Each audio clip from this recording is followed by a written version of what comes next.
સ્વાગત છે। જો તમે ન હોય તો લાઈક કરો, શેર કરો અને સબસ્ક્રાઇબ કરો।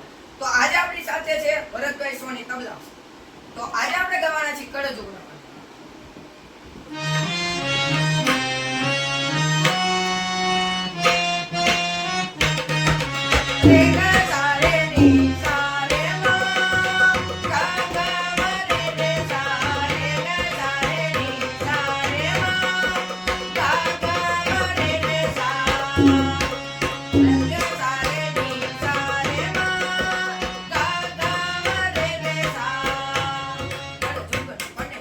Dile